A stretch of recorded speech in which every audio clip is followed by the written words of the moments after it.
Eu já tô gravando aqui a nossa conversa, tá? Só pra você entender. E a intenção é justamente essa, de ter um bate-papo de dois pais. Perfeito? Ok. Tá. Então agora, o Gustavo, primeiramente eu agradeço da sua disponibilidade de participar comigo aqui nesse bate-papo. Eu quero conhecer um pouco mais, né? Não só eu, como quem está ouvindo e quem vai assistir a gente. Vai conhecer um pouco mais da sua rotina como pai. Mas antes disso, eu gostaria que você passasse a ficha técnica, né? O link da bio do Gustavo. Eu não quero saber profissionalmente o que é que você faz, mas eu quero saber é, há quanto tempo você é pai, pai de quem, como é que essa pessoinha ou essas pessoinhas entraram na sua vida. Fala o seu nome aí e já apresenta esse cenário. Ei, Renan, sou Gustavo André. ah, Atualmente estou com 46 anos, pai de um menino de 3 anos e meio, mais ou menos. Ou seja, eu sou pai da pandemia. Quer dizer, eu não sou pai da pandemia, eu fui pai Ficou na ruim pandemia. isso aí. Um pai de pandemia, né? Pai de pandemia ou pai na pandemia. Aham. Ah, eu sou o pai do Theo André. Ele nasceu em 27 de janeiro de 2021. Ou seja, a gente estava na pandemia, começando a segunda onda ali, né? Passamos todo, todo 2020 grávidos para ele nascer na segunda onda, que foi a segunda onda começou no final de janeiro, um pouquinho antes do carnaval de 2021, e aí ele nasceu. Ah, sim, é o meu primeiro filho. Ah, então, eu não tenho referências, mas a gente acaba aprendendo a ter algumas referências no que muitas das pessoas falam. E essa geração que nasceu ali, e é uma geração, por exemplo, que eu convivo hoje, né, com os pais que são estuda com meu filho na escola, a gente se conversa bastante, tudo, então todos eles têm cerca de 3 anos e meio, 4 anos, ou seja, nasceram ali na época que estava na pandemia e todo o caos. Ah, São diferentes, sabe? Eles têm umas particularidades diferentes. Ah, o Theo, por exemplo, até os 2 anos quase, ele era muito fechadinho, ele não tinha muito entrosamento. Por quê? Porque passou praticamente 1 ano e pouco da vida dele, cara, só vendo a mãe e o pai dentro de casa. O social É, ali ficou muito prejudicado, né? e isso, eu acho que eles estão passando essas diferenças. Hoje o Theo é muito grudado na mãe eu acredito que é por causa disso. Quando você tem ali um filho que ele nasceu num ambiente normal, uma pessoa, a avó pega ele para poder ninar ou para Aham. poder, sabe, acalentar um choro. Aí vem outra avó, aí vem outro vô, aí depois vem um tio, aí vem não sei o quê. Ele acaba já ali sentindo diversos cheiros, que não só o cheiro da mãe, ele começa a se habituando com diversas vozes, que não só as vozes ou a voz da mãe. Então, eu acho que isso facilita o desgrudar dele da mãe. Entendi. Hoje o Theo é muito grudado na mãe, e eu acredito que seja reflexo desse período que nós passamos. Curioso, o Theo, quando fez 1 ano, a gente estava todo mundo de Covid.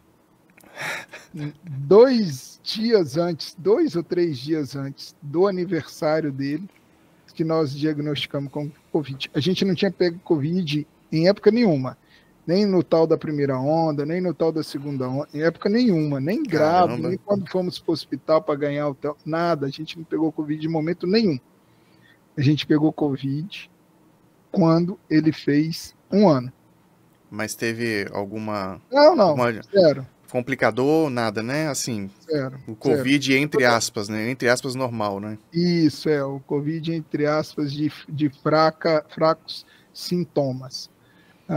Na verdade, a gente só identificou mesmo que a gente estava com Covid, até porque uma outra pessoa, a pessoa que trabalha com a gente dentro de casa, ela testou e ela nos informou que ela tinha pego, e aí nós fomos fazer o Já teste e tinha, né? descobrimos que a gente já tinha. Acreditamos que ele também pegou ali na amamentação com a mãe, na Ah, própria sim. convivência, que ele teve um pouquinho de febre e tudo, mas ele, como pequeno, não podia fazer exame, etc.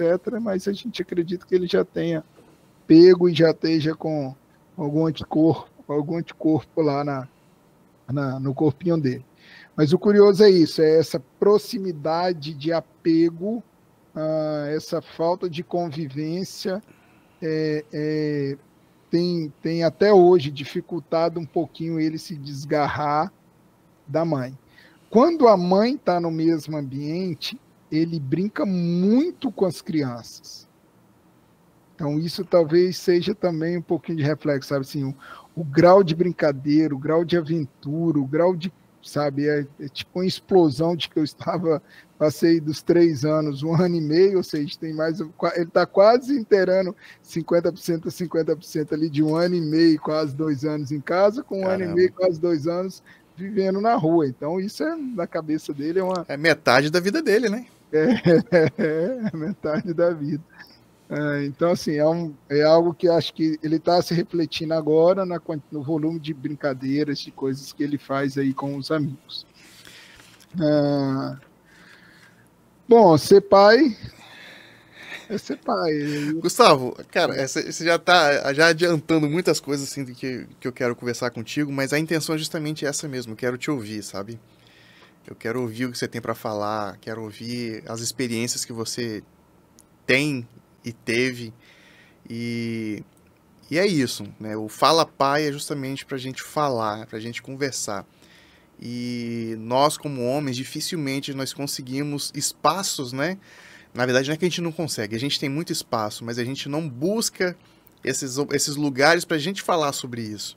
Né? E justamente essa segunda temporada vem com essa intenção. Mas eu queria te fazer uma pergunta, Gustavo. Eu falo isso porque quando eu tive o meu primeiro filho, que foi o Emanuel, ele me trouxe um impacto muito grande, de maneira que eu me enxergava como alguém dentro da sociedade, e aí quando eu soube que eu estava grávido, né, era um sonho que eu tinha, quando eu soube que eu estava grávido, tudo mudou. Não sei o que, mas tudo mudou. Né? E uma autopercepção que eu tinha, minha para com o mundo e do mundo para mim, ficou diferente. Isso teve com você também? Quando você soube assim, poxa, agora eu sou pai, a minha vida ela era de um jeito e agora é diferente, né? A pergunta é, a sua autopercepção, né? A percepção que você tinha de você mesmo dentro do mundo, ela foi a mesma depois que você soube que você seria pai? Não, eu acho que ela está vindo agora, depois desses 3 anos e meio, 4, talvez agora, assim, sabe? É, a minha questão assim, diferente é que eu fui pai aos 42 anos, 43 anos de idade. Então você já acaba tendo uma cabeça, uma autoridade um pouquinho diferente, né? Você já não se desespera com muita coisa, você tem o olhar ali mais diferenciado, o mesmo próprio aprendizado de vida, você já não entra tanto em desespero com algumas coisas e vocês segue as orientações mais certeiras, vamos dizer assim. Então, eu não tive essa mudança lá no início, não. Estou começando a talvez ter agora, ou ainda assim, tem hora que eu ainda sigo uma vida sem ter esse impacto. Né? Aham. Eu acabo tendo muito impacto disso, percepção disso, quando eu estou com ele. mas não quando toda a vida ou todo momento do dia parar para não, peraí, eu sou pai, me mudou. Não, eu no decorrer lá que a gente começa, uma coisa é fato, né? Quando a gente começa, sabe, da informação, a gente muda só a percepção de buscar mais informações, um pouquinho de coisa de leitura, conversa com outras pessoas. Acho que uma coisa sim muda, é o assunto com os amigos, né? Antes se falava talvez do futebol e agora você fala de, pô, e o seu filho, o meu filho, o seu filho e o meu filho. Semana de prova, hein? É, isso aí. Então, assim, eu passei a conversar com outros pais sobre filhos, coisa que eu não tinha esse assunto antes. E uma coisa que eu aprendi com um grande amigo foi tempo de qualidade. Assim, ter meia hora com seu filho, mas de forma intensa, é melhor do que você ficar com ele uma hora, mas naquela uma hora você está com seu celular na mão respondendo coisas, coisas e coisas. Então, essa diferença de pensamento, de comportamento eu fiz, eu aprendi.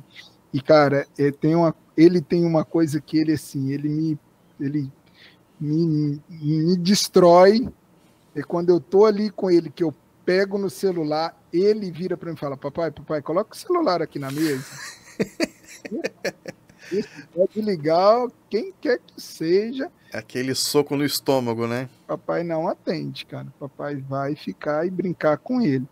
Então Mas isso foi um acordo que você fez com ele ou não, partiu dele isso? não. A frase, a postura partiu dele. Sabe?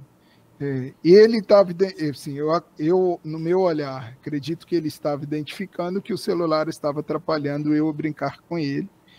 E para ele não sabe o que é um celular, né? Ele não tem noção Sim. do que é aquilo ali. Ele só, papai, celular aqui na mesa, vamos brincar. Então, esse tempo de qualidade eu fiz. Vem mudando a percepção agora que ele tem interagido mais, tal, mas eu ainda assim, uma coisa é fato nessa mudança de comportamento é pensar o que ensinar e como ensinar para ele. Entendi. E Gustavo, você mencionou aí que você tá caindo a ficha agora, né? E como eu falei lá também, a gente não busca isso, né? Isso vai acontecendo meio que naturalmente. E quando se trata de uma outra vida, né? A vida do nosso filho,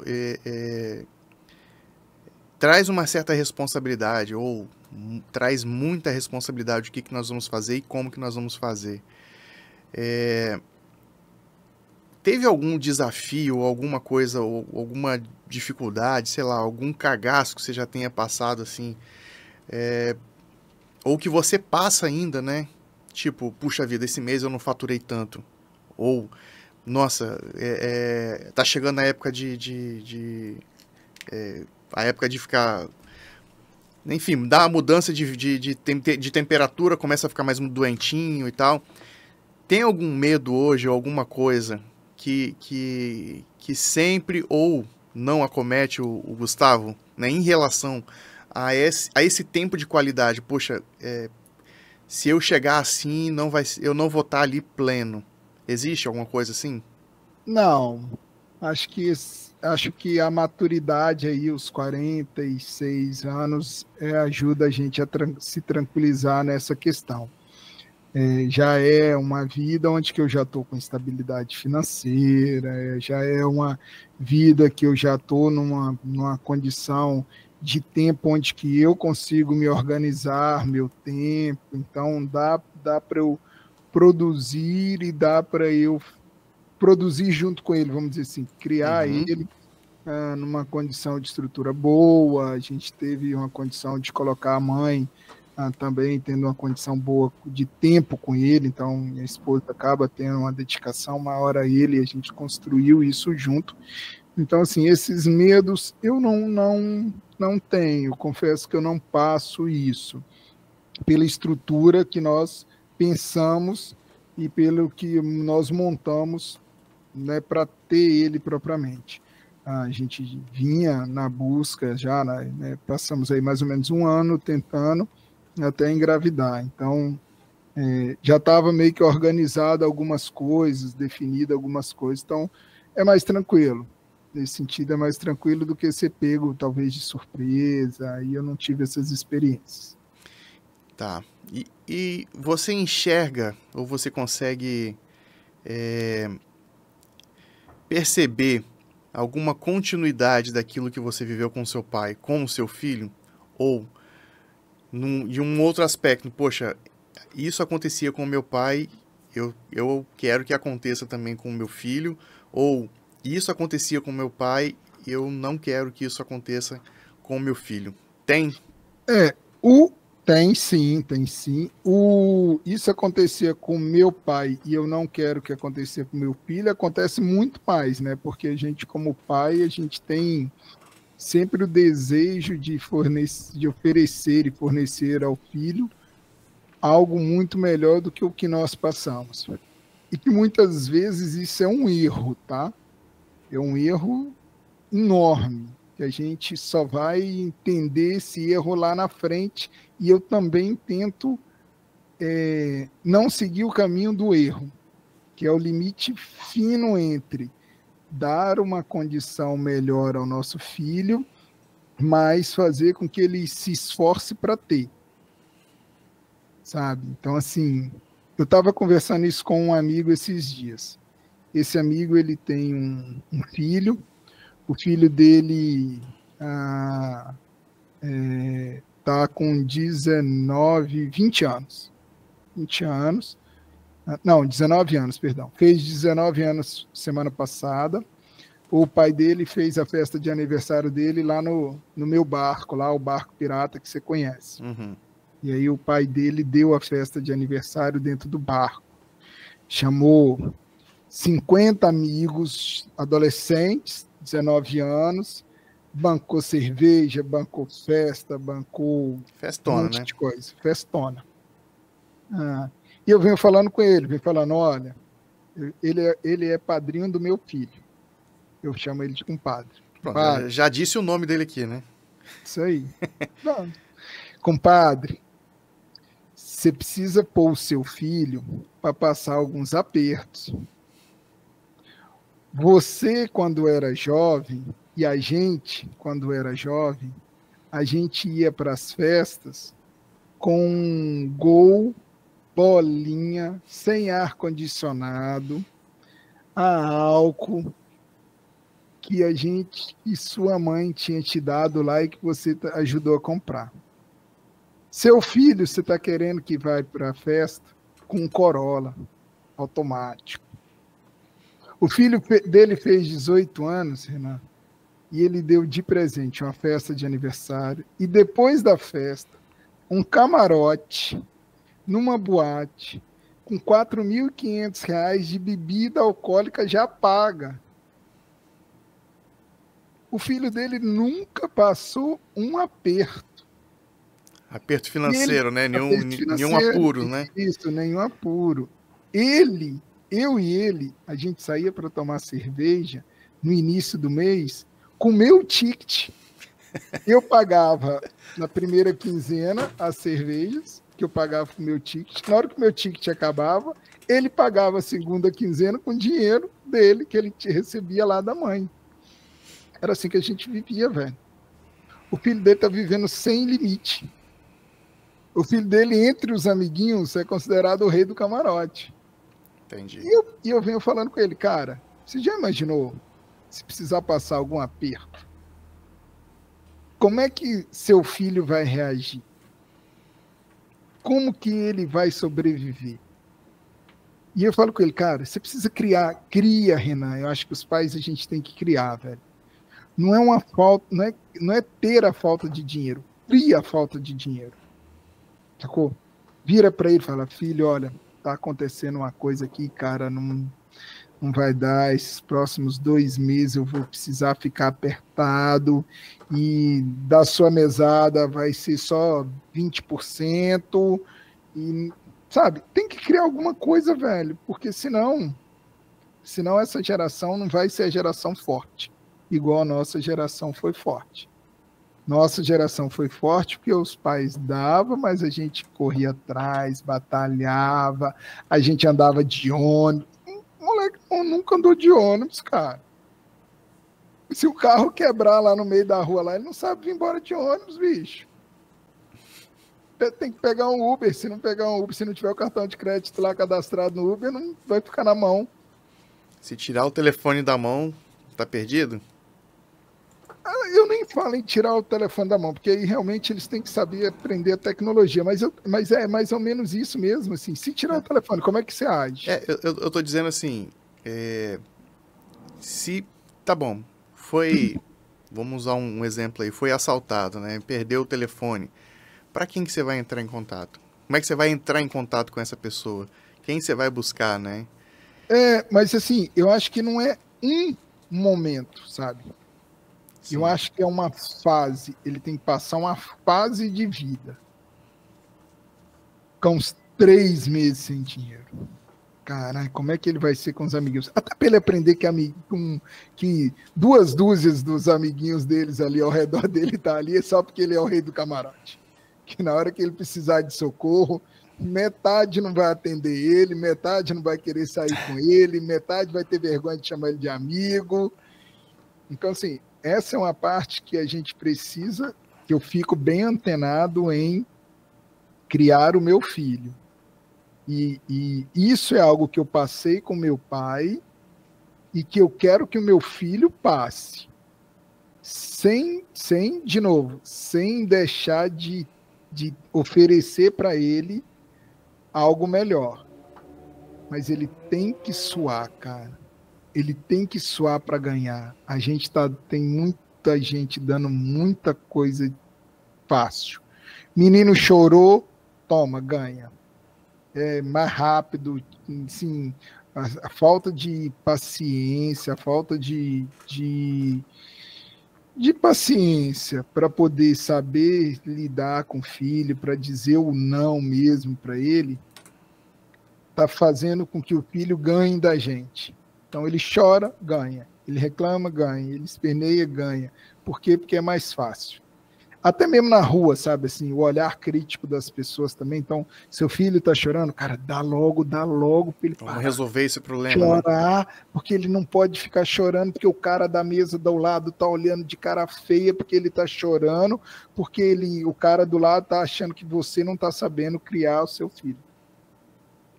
Como a gente se importa com a opinião do outro, né? Totalmente, totalmente. Antigamente, cara, se o filho, assim, vou fazer uma fala mais ou menos crítica, mas só para a gente entender o que eu estou querendo dizer. Antigamente, assim, se seu pai tivesse ali falando com você, rapaz, dá uns 2 tapas na bunda sua e falar, você não pode jogar a bola agora. Se tivesse alguém na mesa vizinha, ele levantava, dava uns 2 tapas também, você falava, não pode agora. Hoje em dia, se seu filho estiver chorando, o cara da mesa é capaz de levantar e dar 2 tapas no pai, achando que o pai não está criando o filho direito. Que absurdo, né? Como assim? Você deixa seu filho chorar? Como assim? Seu filho está aí esperneando, você não está resolvendo a situação dele. E isso é tão crítico que você vê isso em diversos memes na rede social. Sim. A mãe levantando a mão, brincando assim, só para mostrar que é o meu filho esperneando e que não sou eu batendo nele. Sim. Sabe? A mãe saindo, abrindo a janela e só para olhar, mostrar a todos que não sou eu que estou batendo nele, é meu filho esperneando. Ou seja, o menino hoje não pode espernear porque todo mundo acredita que ele está certo e quem está errado é os pais, né? E Gustavo, teve alguma coisa que você aprendeu nesse processo aí de paternidade, em que você acredita que só aprendeu porque se tornou pai? E se teve, o que foi? Né? E que você acredita que se você não tivesse passado por essa experiência da paternidade, talvez você não teria aprendido? Teve alguma coisa? O quê? Tempo de qualidade. Tempo de qualidade. Foco no tempo de qualidade. E aí esse tempo de qualidade, assim, não é só ali com ele, não, mas eu tenho aprendido em tempo de qualidade. Tô aqui com você, Renan. Tô aqui com você. Meu telefone já tocou 3 vezes, mas ele tá desligado. O WhatsApp tá desligado para ele não ficar fazendo plim, plim, plim, plim. Não tenho que fazer outra coisa a não ser estar conversando com você. Se é 20 minutos, se é 30 minutos, é 30 minutos, cara. Não vai, o mundo não vai acabar, não. Todo mundo do outro lado espera. Então, assim, se você se dedica e se propôs a fazer algo naquele momento ali, foca naquilo ali, a gente vai conseguir ter, pelo menos eu, tenho obtido bons resultados, tenho conseguido fazer as coisas e melhorado muito, muito em tudo. Então, e você consegue, desculpa te interromper, esse programa aqui, essa segunda temporada, eu quero ouvir muito, assim, vocês, sabe, os convidados, quem tem que brilhar aqui são os convidados, mas você consegue lembrar, e se não lembrar tudo bem, aquele momento que você falou assim, cara, o tempo de qualidade, ali acendeu aquela fagulha, aquela lampadazinha, né, do cientista, né, pum, tempo de qualidade. Você consegue lembrar que momento que foi isso? Sim, foi que eu relatei, foi a primeira vez que ele virou para mim e falou assim, papai, coloca o celular aqui, ó. Toda vez é como se ele estivesse na minha frente falando, papai, coloca o celular aqui, ó, deixa o celular aqui, ó, vem brincar comigo. A frase não o mais impactante da frase não é nem coloca o celular aqui. O mais impactante da frase é vem brincar, quer dizer, é o conjunto, né? Coloca o celular aqui e vem brincar comigo. Ele não quer que eu leve o celular para brincar com ele. Ele não queria brincar com o celular. Ele não me pediu, papai, deixa eu brincar com o seu celular. Papai, vamos ver desenho no seu celular, coisa que de vez em quando hoje ele faz.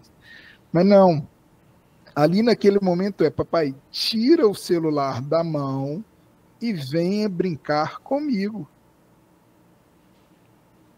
Aquilo ali foi impactante. E ele fez isso mais de uma vez, tá? Mas eu lembro da primeira, assim.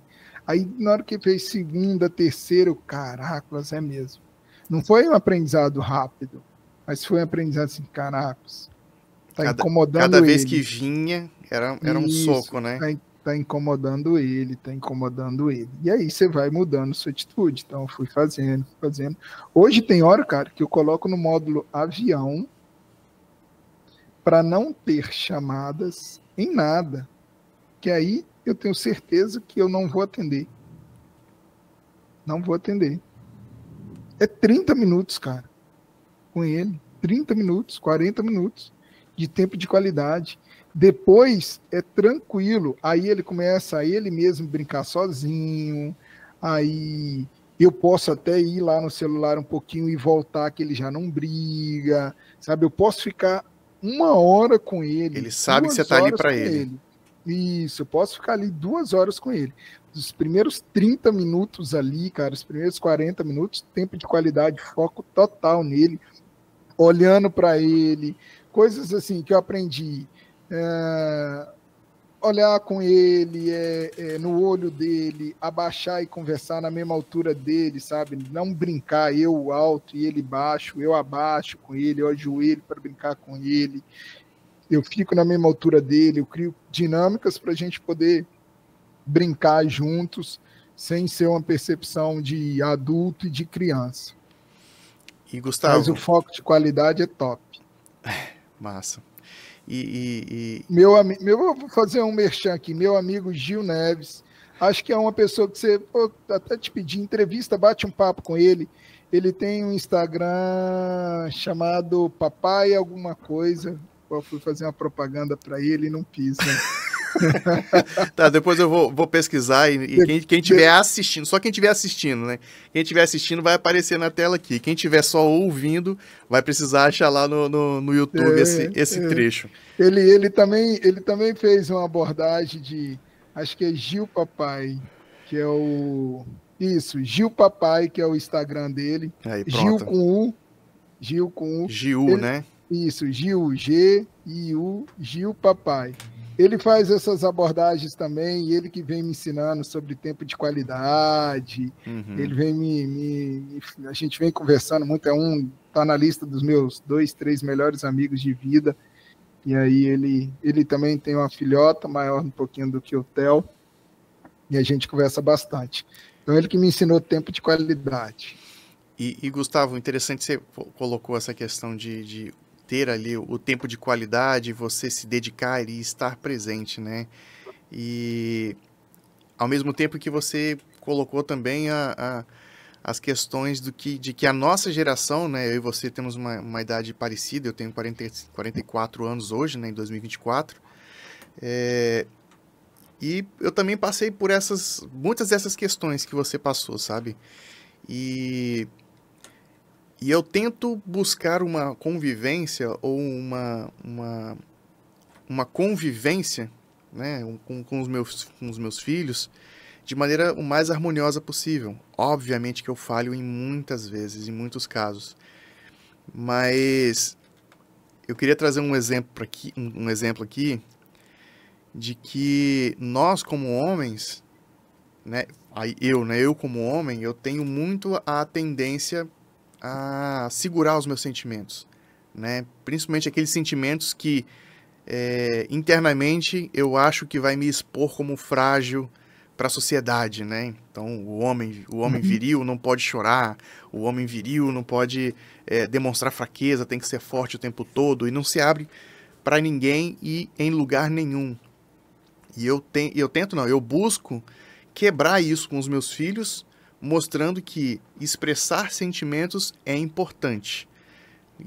E para isso eu tenho um exemplo, né? O Emanuel, o meu filho, o meu filho mais velho, digamos assim, né? Tem a Júlia, que é minha filha do coração com Carolina, né? E filho do coração que eu digo é minha enteada, mas é minha filha também. E o Emanuel, hoje com 9 anos, algumas vezes eu sempre falava com ele, olha meu filho, se você machucar, se alguma coisa te chatear, pode chorar, não tem problema, porque aquela ideia de que homem não chora, né, igual tem a música, eu não concordo. Acho que homem pode sim chorar, não tem problema. E isso eu conversava muito com ele, né? Falar, filho, olha, se tá doendo, pode chorar, tá tudo bem, eu tô aqui com você, tô aqui para te ajudar no que eu puder, eu vou te abraçar, vou colocar um gelo, se for o caso, vou dar beijo, vou te acolher, né? A intenção é essa. Até que um dia, eu conversando com ele, falei, meu filho, cara, pode chorar, se você precisar, você pode chorar. E ele me respondeu, tá, e por que que eu nunca te vi chorando? E isso foi um soco, sabe? Porque é verdade. Eu nunca chorei na frente deles, entende? E como é poderoso isso, né? A gente não sabe como que. Eu não sei, né? Talvez um psicólogo possa me ajudar muito nesses casos, o porquê que eu não choro. Mas a todo momento a gente é desafiado e a gente é impactado com a realidade. E aí eu queria trazer esse tema assim, Gustavo. Se você também compartilha dessa angústia, né, de tipo, cara, eu não tenho, ou é difícil, ou é desafiador. Qual é o lugar que você tem de acolhimento, assim, sabe? Acolhimento, uma palavra mais superficial, digamos assim, mas geralmente é a esposa. Geralmente é a esposa, é a pessoa, ou o melhor amigo, né? Aquela pessoa para quem você vai chorar, aquela pessoa para quem você vai se abrir. Como é que é isso para você? Você tem esse espaço de Ó, você ser o Gustavo que a sociedade não vê. uhum. Eu não tenho muito isso, não, assim. Até porque ainda o Theo tem 3 anos e meio, né? Então, o que a gente tenta sempre, e aí isso aconteceu uma vez e de imediato a gente tentou corrigir. Foi na hora que ele fez uma, uma cagadinha, vamos dizer assim, ele fez um negócio errado, Uhum. mas que deu errado e ele chorou. E aí, na hora, a mãe foi para dar aquele. Pio, você também mexeu no ferro de passar roupa, que não podia. Na verdade, acho que ele encostou no fogão, alguma coisa assim. E aí, na hora, eu consegui. Mãe, não é isso, né? Porque na hora que ele fez o negócio errado e ele tá chorando, não é a hora de você dar esporro, né? Então você tem que aí você trava essas reações dele, ele para de chorar, porque ele vai achar que se ele chorar, ele vai tomar um esporro. E não é esse o caminho, né? Para a gente poder deixar eles terem essas reações, acho que a gente, aí um psicólogo mesmo, como você disse, é muito bom para a gente, para nos orientar, mas a gente tem que saber deixar e saber corrigir, né? Isso nós passamos, eu acho que aí a nossa geração, os nossos pais, sei lá, nós podemos se justificar por diversas coisas, desde que eles foram pais muito jovens, né? Lá na década de 70, todo mundo era mãe, pai muito jovem, com 18, 19 anos. Minha mãe teve 3 filhos com 18, com 20, com 22. Você imagina? Com 23, com 24 anos de idade, ela já tinha 3 filhos. É outra ideia, né? Então, assim, a concepção de vida, a experiência de vida dela era completamente diferente do que a minha agora com 45 anos. E a forma como eles nos tratavam era completamente diferente. Certo ou errado, para hoje não importa. Lá para trás era o certo. Ela era mãe, ela só queria fazer o nosso bem. Ele era pai, só queria fazer o nosso bem. Hoje nós podemos até identificar que o que ela fazia era errado, mas a ação era de boa ação. Então a gente acha que a gente tem que aprender como não bloquear os nossos filhos para essas reações. Acho que aí está no nosso ensinamento. A gente tem que evoluir. É a evolução humana. Entendeu? E eu enxergo nesse sentido. Não dando esporro, não brigando na hora que ele está chorando. Na hora que ele está chorando é acolhimento. Uhum. Acolhimento. Para ele ter um ombro. Para ele Sim. ter um ombro, para ele estar ali, mamãe, papai, beleza. Ter o porto seguro dele, né? Isso aí. Aí depois você tenta botar ele no mesmo cenário e explicar o que deu certo, o que deu errado. É óbvio que vai acontecer, e aí eu acho que toda criança vai ter que queimar no ferro um dia para poder saber que o ferro é quente, queimar na panela de feijão para saber que a panela de fogão, para saber que o fogão e a panela é quente, tomar um choque, enfim, tem algumas coisas, cara, que tem que acontecer. Então, eu, pelo menos aos 45 anos, eu fico mais tranquilo porque tem que acontecer. Eu estou esperando acontecer, mas já preparado para ter essa reação, justamente para não deixar aí que impeça ele de desenvolver esses sentimentos de chorar, de se extravasar, ou até mesmo de alegria, de potenciar a alegria dele, né? Tem que se atentar para fazer junto. O menino tá eufórico, gritando de noite, cala a boca, menino! Porra!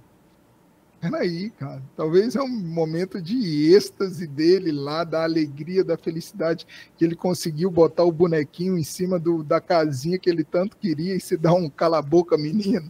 Não é o momento, pô. Aí ele fica, daqui a pouco ele realmente está inibindo essas reações dele. Então, isso é um aprendizado que a gente precisa ter, cara. E falando em aprendizado, é muito comum a gente romantizar algumas coisas, né?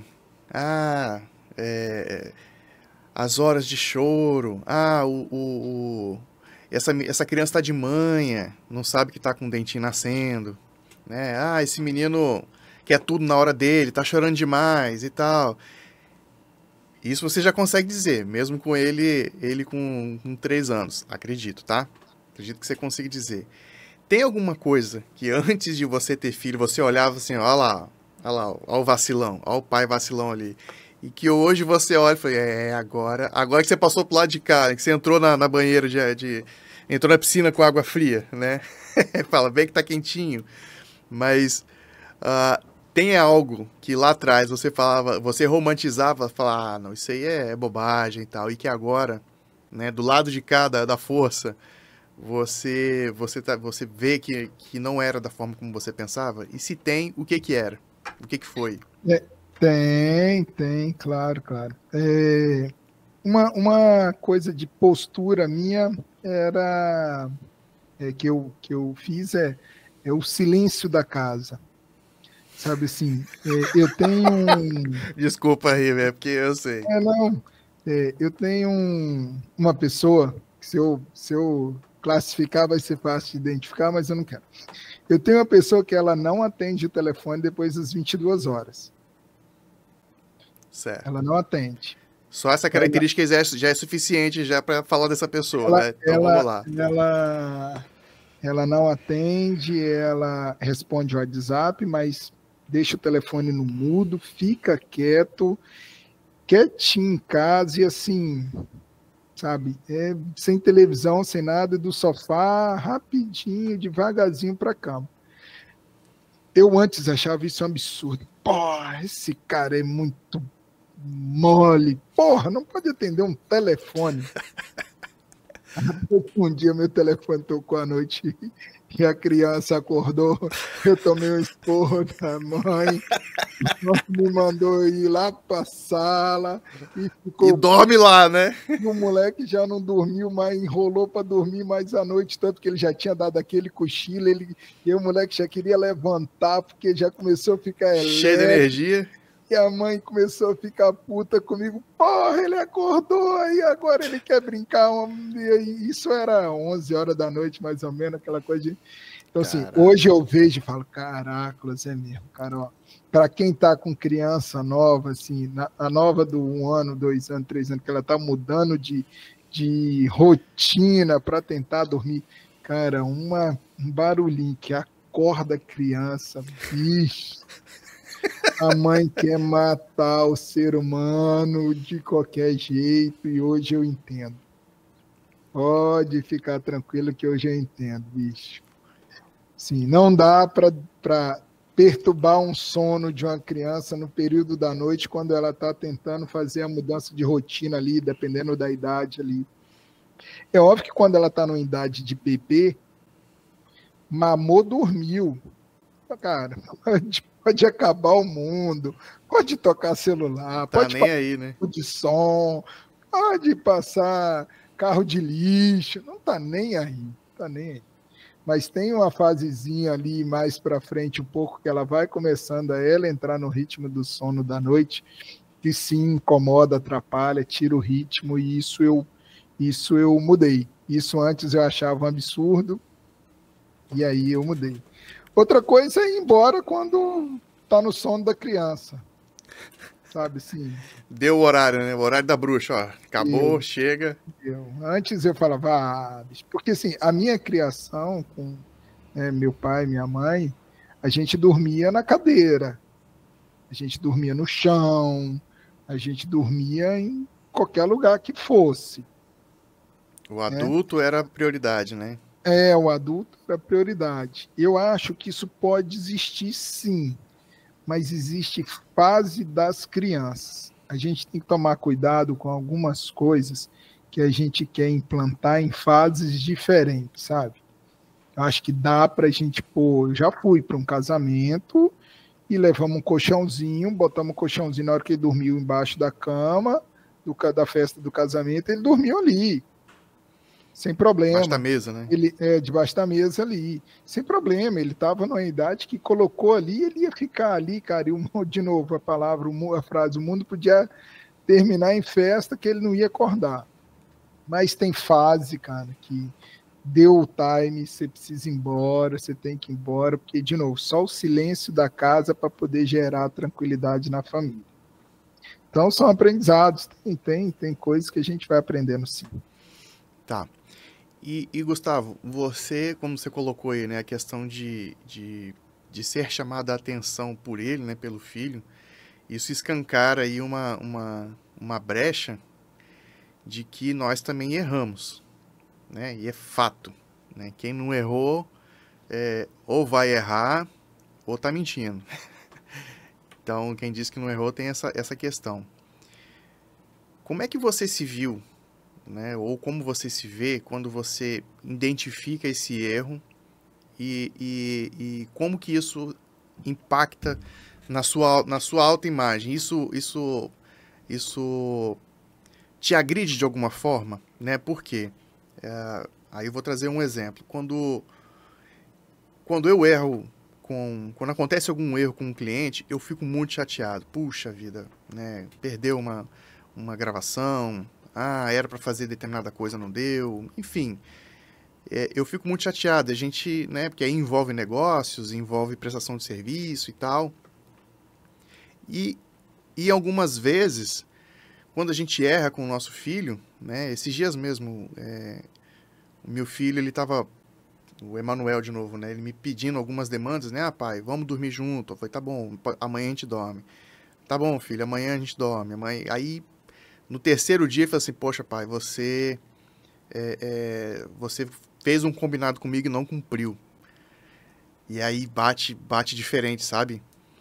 E isso me faz repensar em como que eu tô sendo um pai e que tipo de exemplo que eu tô deixando para ele. E isso me entristece e, lógico, é uma oportunidade que eu tenho para melhorar, né? A partir do momento, enquanto ele tá falando, eu tenho a oportunidade de melhorar. E como é que você se percebe assim, Gustavo, né? Você já falou aí o lance do celular, o tempo de qualidade, mas você lida como com esse tipo de autocobrança de algumas falhas que você comete? Olha, Renan, para mim é tranquilo, eu não me apego muito a isso, não. Eu tento ir para frente e ir melhorando, sabe? Eu acho que essa geração, pelo menos do meu filho ali, que é uma geração pandemia, vamos dizer assim, né? Pandemia pós-pandemia, tá vindo numa percepção muito diferente também de aprendizado, sabe? É impressionante a rapidez de aprendizado que ele está tendo, a rapidez, a facilidade de aprendizado, cara. Ele, ele olha, vê você fazendo e aprende. E faz igualzinho, cara. Faz igualzinho, assim. Impressionante. Gente, eu estava dirigindo, ele, eu parei, minha esposa desceu para ir na loja, ele sentou comigo no banco do motorista. Cara, ele colocou as duas mãos certinhas, ele botou a mão certinha em cima da marcha, para passar a marcha, sabe? Então, Só não conseguiu alcançar o acelerador, né? Mas de resto, de resto, ele fez a posição super certinha, e isso no olhar. Eu não ensinei para ele, ele viu eu fazendo. Então, eu acho que é só corrigir, eu não me apego a isso. Eu apego em corrigir e fazer com que eu acerte lá para frente, porque ele está me olhando. Ele vai continuar me olhando. Ele vai continuar me cobrando. Então, assim, acho que a gente tem que olhar o aprendizado dessa turma diferente da nossa, que eles estão, usando uma frase que todo mundo tem usado, mais acelerados do que a gente imagina no aprendizado. Eles estão com uma vontade, uma fome de aprendizado enorme. E se a gente souber realmente ensinar para eles, eles vão voar. É a chance que a gente tem aí de mudar um pouco da sociedade e do mundo. fantástico. Agora, já encaminhando pro fim dessa conversa aqui, dessa conversa, né? Porque virão muitas outras. Para você, Gustavo, o que é ser pai? Mas a frase é filosófica, né? Acho que não tem aí uma resposta plena, mas eu acho que é ser um ensinador. Acho que é ser responsável por ensinar um pouco para ele, naquela mentezinha ali que está 100% cru ainda, né? 100% sem nada, para que ele depois possa fazer sozinho, aprender a vida sozinho, seguir a vida sozinho. Então, para mim, ser pai é ser o ensinador. Ensinador, e posso talvez ser o acolhedor, talvez naquilo que a gente conversou, né? Ser o porto seguro, saber ensinar para ele que ele pode ir, se virar, e que se ele precisar, ele volta, que eu vou estar aqui. Fantástico. Para fechar, agora sim, a última questão. Você vai mandar um recado pro Theo do futuro. Não sei quantos anos. Não sei quando ele tiver com 10 anos, quando ele tiver com 18 anos, com 15, eu não sei. Você vai mandar um recado intencional para esse Theo do futuro e com esse olhar do Gustavo de 2024. Né? Essa temporada está sendo gravada em 2024 Então você vai deixar um recado para o Theo, do futuro, seja ele qual for. Olha, essa é uma boa oportunidade, né? Theo André, papai está aqui. Essa é a mensagem. Espero que ele esteja voando, seguindo a vida dele, aprendendo a vida dele. Então, o recado é: se precisar, volta. Papai está aqui, sempre para ajudar. E só. É isso. Gustavo, cara, obrigado. Muito bacana ter esse papo contigo, né? A gente que já se relaciona de longa data aí, com outras ideias, mas esse papo de paternidade, com esse tempo, né, disponível aqui, a gente nunca teve. Já conversamos em várias outras oportunidades sobre ser pai, mas um papo assim era bacana, necessário. E que eu quero ter com os meus amigos, com os convidados que participarem aqui, com essa liberdade, sabe? Da gente poder falar o que quer, falar da forma como quiser, sem julgamento e sem botar dedo na cara, e trazer um cotidiano de diferentes aspectos. E quem sabe o que a gente passa aqui, o que a gente conversou aqui, pode colaborar com quem está assistindo ou com quem está ouvindo. E é isso, né? Que o Fala Pai ele possa ser esse local onde os pais possam se expressar, sem julgamento, sem medos, né? E com a bola para frente. Então, obrigado, Gustavo, mais uma vez, e vamos para frente. Obrigado, Renan, pela oportunidade. Abraço a você e a todos aí. Valeu. Valeu.